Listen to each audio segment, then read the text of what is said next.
Sa taxpayer kami. Masakit, sir, na makikita namin na... Ms. Quezet, may I ask you the question, how much taxes did you pay? And I will tell you how much tax I paid. Sir, Ang katuwiran mo, you're a taxpayer. Bakit? Anong palagay mo sa akin, di taxpayer? sir, hindi naman po kayo yung sinasabihan ko ng tanga, Mr. Chair. Kaya It tinatanong was the kita, Mr. process Chair. of distributing the Mr. Chair, backup. tinatanong kita kung saan mo kinuha ito. Sa news mo lang pala kinuha eh. Wala kang documents. Sir, nasa news po kasi sasabihin na mo, tanga ang mag-uutang gobyerno. tayo. My goodness, ibig mo sabihin, you're going to base your statement, tanga ang gobyerno, sa news na nabasa mo, Mr. Chair, and then you're telling me you're a journalist? I apologize for saying the word tanga in my post. Pinapalagay mo, alam mo sa akin, Mr. Chair, ang pinapalagay ni Ms. Quezet, ha? Yung audience niya, mga tanga eh. I'd like to ask General Torre here. You answered a moment ago, General Torre, that when you speak of a mass resignation, there's none. There's none. Will you please explain further so that Ms. Quezet Chu will be able to understand that is not what the masses feel? Well, there's really nobody on record who filed their resignation, sir, just because of the Duterte arrest, sir. There's none on record right now, sir. Do you believe that, Ms. Quezet? Do you believe the statement of General Torre? Yes, sir, because he has the insider information. I believe him, sir. Would you now please write something about that?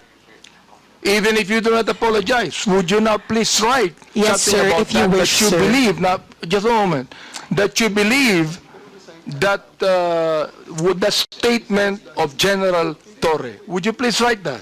Yes, sir, I will write, sir, that according to the PNP, there were no mass resignations due to the Duterte arrest. Thank you, sir. And therefore, you were wrong.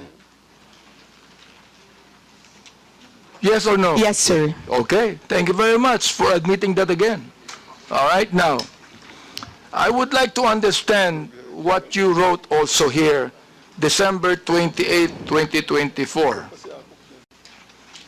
I have the copy here, and the picture, I was actually asking my colleagues here,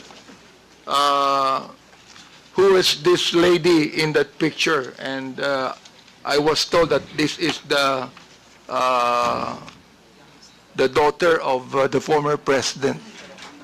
Now, you said, yung anak ka ng presidente, kapatid ka ng VP, mayor at congressman, pero kailangan mo magbenta ng deodorant sa TikTok with matching actual application of deodorant sa kilikili mo because sayang ang pera para may pambili ka ng luho. Samantalang ang anak ng mga congressman lang na kung sino-sino nag-aaral abroad sa Europe at Switzerland at walang alam sa buhay, akala hardworking lang ang kanilang mga magulang. I would like to understand this. I would like to understand what you feel about this. Now you tell us right here in this committee, anong ibig sabihin nitong impression na ito?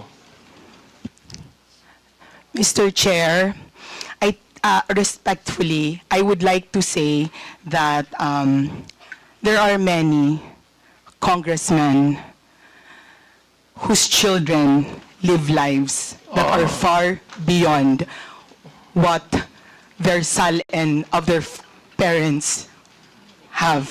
Well, Mr. Chair, to inform Ms. Quezet that I have 3 children, and they never went to Switzerland to study. Yes, sir. Not you. Okay. It's not you, sir. All right, not me. Yes, so sir, not therefore, you. who are you referring to?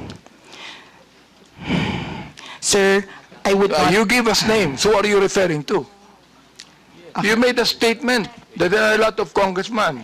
Therefore, you tell us now, who are you referring to? Sir, Mr. Chair, respectfully, my counsel does not want me to mention. Your counsel is wrong. You made a statement, samantalang ang anak ng mga congressman.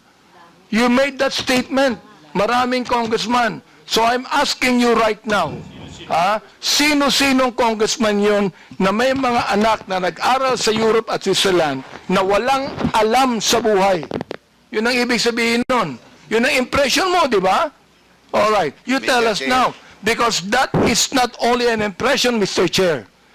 Mr. Chair. She is telling us something that she believed to be true.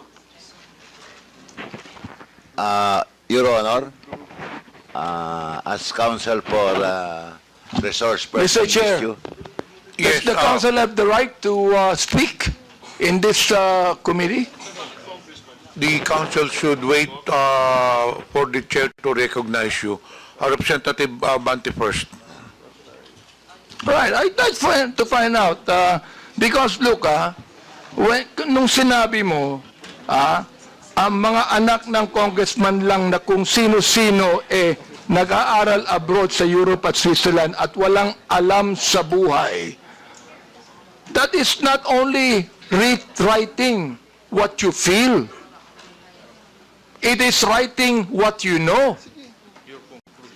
That's your conclusion. Therefore, I would like to find out, sino ang tinutukoy mong congressman dito? Ipangalan mo na.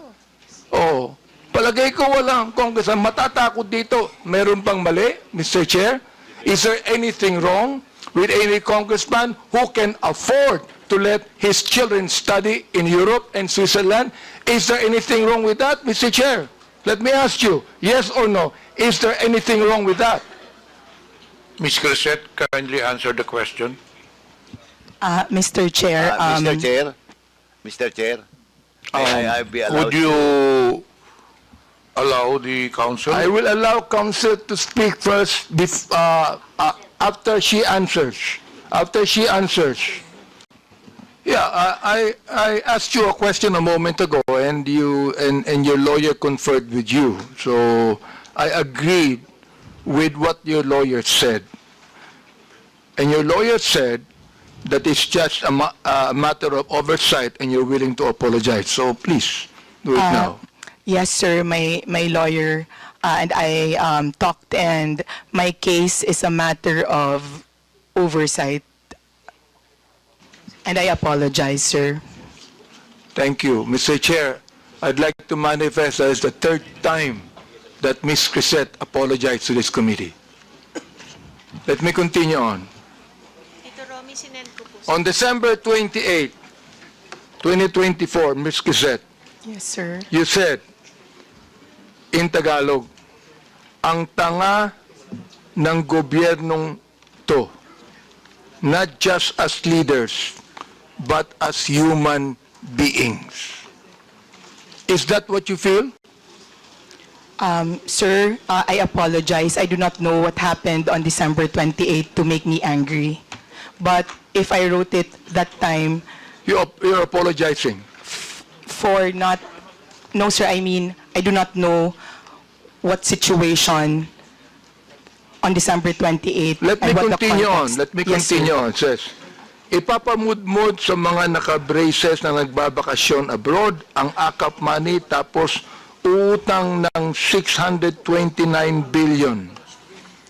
Yung budget ng ayuda this year na pinibigay kung kani-kanino na nag-mall tour pa yung mga tanga na 500 billion uutangin ulit kasi nag-deficit daw. Mr. Chair, Ms. Crisette, ang galing mo naman. Tanga ang gobyerno, ikaw matalino. Ano? Am I right? Tanga ang gobyerno, hindi matalino ka. Mr. Chair, when one is angry, one says bad things. And in the situation that, sir, Mr. Chair, in the situation when I found out So you're that our... Mr. Chair, you still have words, no, Mr. Chair. Ibig sabihin, that you are actually telling your anger to your followers, your anger. Saan mo nakuha yung anger na yan? I mean, do you have the facts? Do you have the information? Do you have the documents? Mr. Chair? Sir, nasa news po na uutang tayo this year and last year. Well- Sir, sir, please, Mr. Chair, kaya ako nagalit kasi may nakita akong nakaakap na naka-brace tapos sir, I am not laying it on the congressman. I am laying it on the person who gave that person 5,000 despite na, sir, kasi taxpayer kami. Masakit, Bakit? sir, Mr. na Chair, makikita dali lang. namin na... Ms. Quezette, may I ask you the question, how much taxes did you pay? And I will tell you how much tax I paid. Sir, Ang katwiran mo, you're a taxpayer. Bakit? Anong palagay mo sa akin, di taxpayer?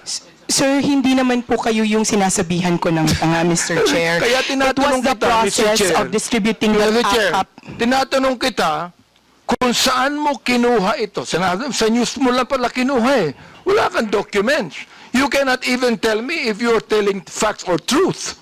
Sir, nasa news po kasi sasabihin na mo, tanga ang mag-uutang gobyerno. tayo. My goodness, ibig mo sabihin, you're going to base your statement, tanga ang gobyerno, sa news na nabasa mo, Mr. Chair, and then you're telling me you're a journalist, and you're telling me that you're speaking the truth? Mr. Chair, respectfully po, those are my feelings. Kasi binamigay natin yung pera sa Therefore, if AKAP. that's your feeling, Mr. Chair, I demand that you apologize to this committee. I will apologize, Mr. Chair, for my bad words or for... I apologize for my bad words, sir. I Mr. apologize for saying the word tanga in my post. Maraming salamat, Mr. Chair, for admitting that, no?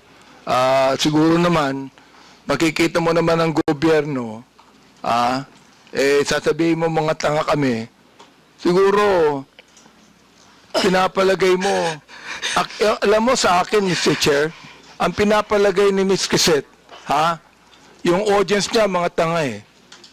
Yun ang pinapalagay mo. Hindi ang gobyerno. Yung audience mo, mga tanga, kaya papaniwalaan nila ang sinasabi mo sapagkat yung audience mo mismo ang hindi nakakaintindi. That is fake news, Mr. Chair, and that is what we're investigating right now. You see? I hope that you understand that, Mr. Chair. Ms. Quezette, do you understand what I'm trying to say? Ikaw, nandito sa akin yung mga sinabi mo tungkol sa amin, ha? Hindi ako sumagot dyan, eh. Hindi ko na kinakailangan pang i-belabor yan. So, anyway, Mr. Chair, nakita ko naman na Ms. Quezette is now apologetic to what she said.